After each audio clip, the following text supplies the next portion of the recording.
Kyle? What's up, man? Ask me a question, interview me. What the is up? I thought I was very, very awesome. Everything that I did, I seemed to succeed at. I did think of myself as better than other people. If ever I was to meet someone, I wanted them to like me, to accept me, to believe all the things that I had portrayed and put out there. I look at all the pretty girls who I have to use or to manipulate, and so I was doing very well.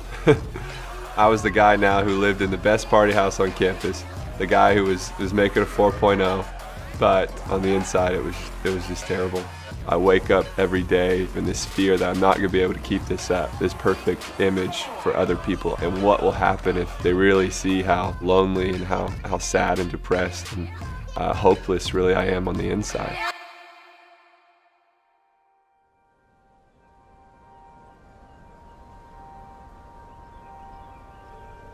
So it all started to happen when I was young. I tried to find my worth in everything that I did, in all of my successes. It was like I was building a house of cards. But when I looked at this life I was building, I thought, yeah, I'm killing it.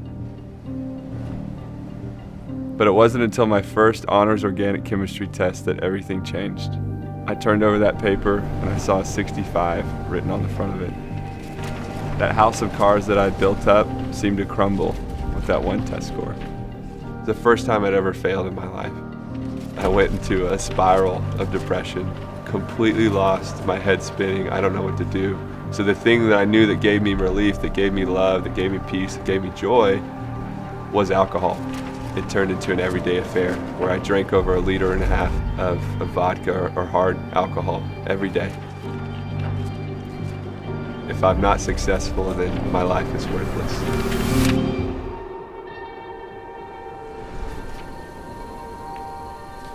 2 years of having to drink every day, all day, I knew that this was going to be the thing that would kill me. I just couldn't imagine living life or being free from this alcohol. My dad comes and rescues me, and he checks me into a hospital to medically detox. The second night I was there in the middle of the night, I feel like I'm about to have a heart attack. My heart is not beating fast anymore. It would beat once every 10 seconds. So I said, oh no, my heart is giving up right now. Is this a heart attack? Is this the end? And so I'm waiting for the next beat of my heart with all the floods, all the thoughts of death, that this is going to be the end. And I'm waiting for the next beat, but the next beat never comes in my chest. My heart stopped, everything's black. Yet I'm still thinking, I'm still conscious. My physical body is no longer on earth, but it's in another place. And in this place, I witnessed people who were in the same situation as I was, who were searching for the thing on earth that they were addicted to, but they couldn't find relief, they couldn't find peace. And so I was in the same place, spiraling down. So I get to the moment of literally being suspended in nothingness. And I thought, oh no, this is not good. Something is put into my heart to say yes. That's all I know to do at this moment. And so I look up into the nothingness. And with everything that I had left in me, I yelled yes.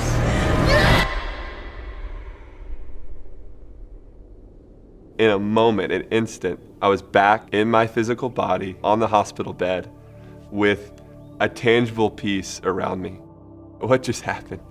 Am I back? Is this real life? And I look up on the wall of the hospital, and in the color of lightning, I can describe it. It's white hot. Coming out of the wall was with real simple handwriting. It said John 3:16.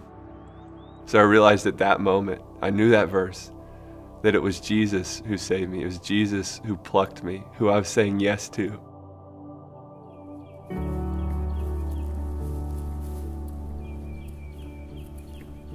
So after that near-death experience, still struggling with my identity, still going in and out of the desire to drink, and even going out at some points and drinking.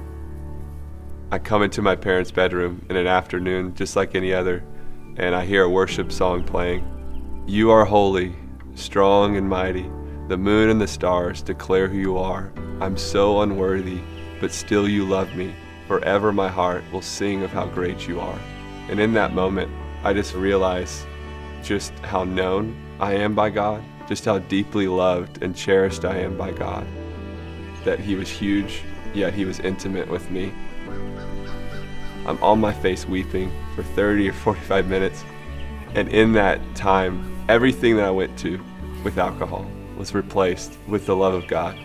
The love, the joy, the peace, the acceptance. And I knew what I was made for, who I was made for.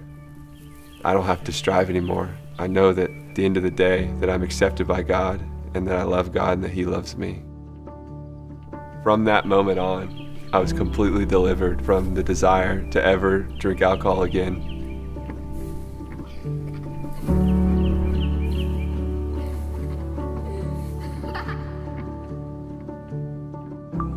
As my walk with the Lord has grown, He's given me the love and the passion for people who I used to despise, who I used to think were worth nothing.